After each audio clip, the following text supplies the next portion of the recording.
Hey guys, welcome back to my channel. Today's video is going to be my weekly budget review. So if you have not seen the weekly budget video that I posted earlier this week, make sure that you go and check out that one before you watch this one so that it all makes sense to you.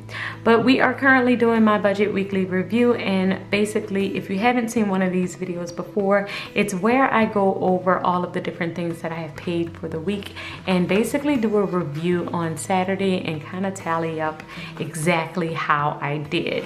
So I am going to look at my bank app and look at all of the transactions there, and then also jot down some different things that happened here, because I did have my tire go on a flat. As you can see, the little emoji crying from Once More with Love. So I had to pay $180 for that. So that threw off my entire budget, and I ended up having to move some things around and push some things that I was supposed to pay for this week to next week. I know I could have pulled it out of sinking funds, but I decided not to, and I decided to cash flow it mainly because I could move some bills around. If I would not have been able to do that, then I would have just pulled the money from sinking funds. So now let me just jot everything down that kind of happened this week, and then I will talk you through it. So basically, since I had my tire repair, I did not pay my car insurance. I'm going to have to move that over to the very next week. So I'm going to just put myself a little note to remind myself of what I need to do next week. And usually I'll put that either on Saturday or Sunday, because on Sunday I usually do a roundup of all of the expenses that I had in each category, just to see if it matches up to what my budget was. And then I will also make myself a note on one of these days, either Saturday or Sunday, wherever I have the space, to put what I need to do the very next week. Like, I know I'm going to need to purchase another tire because I actually need 4 new tires. When I went in and with the flat, they did tell me that I needed all of my tires replaced. So I am purchasing 1 each week.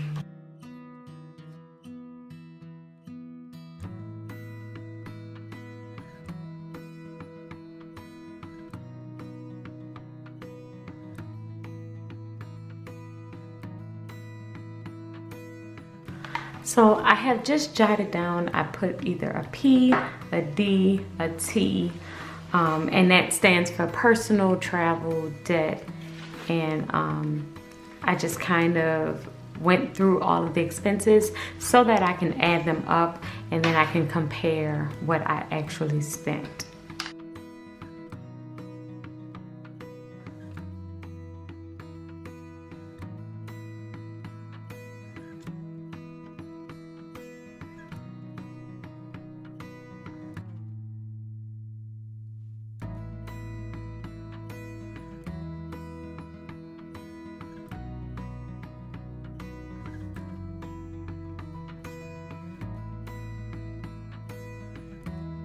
So in this category, my personal category, I ended up giving more in church than I had budgeted. I had budgeted $220, but I ended up giving $550. So it kind of adjusted a lot of my numbers.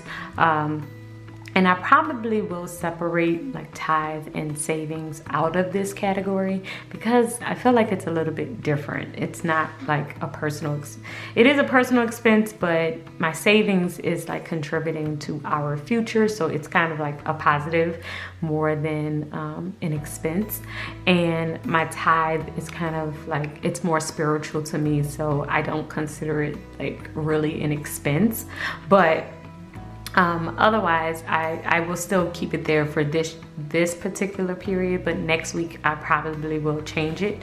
And as far as my car insurance, it did not get paid. So my travel was only $100 this month, but I will have to move this over to the next week. So I'm going to jot that down here. And I know I'm going to get another tire.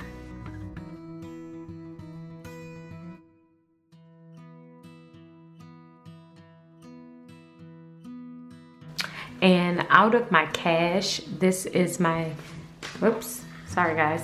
And out of my cash, this is the list of what I spent my cash on. So I used my weekly tracking sticker that I sell in my shop in order to keep track of my cash spending, and this worked really well for me. So basically every time I spent money, since I carry around my planner, I just jotted it down, and I took out cash of $205. I spent $100 on my nails and my toes and doing all of that. I gave $60 to my husband. Then I spent $3 at Starbucks. I went to Panera and I got a salad, so I spent $8 there. I gave $5 to my daughter, and then I spent $6 on a snack. So at the end of the week, I still have $23, and that will go in one of my cash envelopes. I'll just keep it there and then kind of move over to the next week. Or I'll put the 23 that I have left over in savings and take out the full amount out of the cash. It really just depends on how much I have left over for my actual budget. Like, I know I'm gonna need to purchase a tire. I'm gonna need to do our car insurance, which I was not able to do this week. So since I have those additional expenses, this might actually get rolled over into my cash spending for next week, and I probably won't save it so that I can have more to pay toward bills and stuff for next week. Oh, the other thing that I did not pay this week that I was supposed to pay was my student loan. So I'm going to put that on here too for next week. Okay, so now that I have finished this particular section, and I know what I need to move over for next week, looking at the budget, I basically went over $109 in my personal section. Moving on to travel, I spent, I did not pay the car insurance. We have to move that over to next week. But for gas, we ended up spending $65. So we actually ended up being under $425 in this category of travel. And then we spent the $300 in debt. So adding this all up, this total is $2,200. And adding up the totals on my actual side, we come up to $1,942.79. That gives us a difference of $257.21. But this will need to go toward the car insurance and the student loan for next week, because we did not pay that. The difference between what I did not pay and what I have in the account is the $545, because that is the $390 for car insurance plus the $155 is $545 minus the $257 that we have left, which means we really are $287.79 in the hole for next week, because this is extra money that I'm going to have to come up with next week to cover the bills that I did not pay this particular week. Hopefully that makes sense how I kind of calculated that. If it did not, make sure that you leave me a question in the comments below, and then we can kind of talk about it there. But this is what I'll need for next week. So I'm just gonna put that here. Okay, so that's basically it. I went over for $109 in the personal account. In our travel, we were under $425, but that's mainly because I did not pay my car insurance.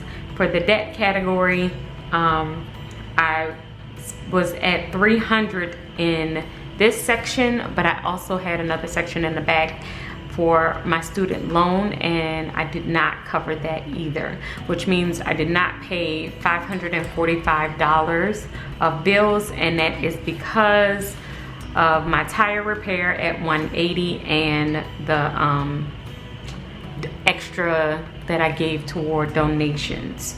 So that put us basically at $257 in the account, with $287.79 that we need to come up with next week. Well, I hope this budget with me has helped you kind of work with your own weekly budget. And this is basically it. So I will consider this week closed because I know what I need moving forward to the next week. Now, with this particular number, if I am unable to see how I can cover it next week, meaning that, you know, we don't have enough income coming in because we are on variable income. So if we don't have enough money coming in to cover this and make sure that we are able to cover all the bills, then I will pull it out of sinking funds. But if I don't have to pull it out of sinking funds, then I won't. So we'll see how it goes, and I just kind of do it that way where I just kind of see how our money comes in and I make decisions from that point. Hope this video has helped you guys, and don't forget to follow me over on Instagram at The Organized Money. And until next time, keep organizing your life so that you can achieve your dreams. Bye guys.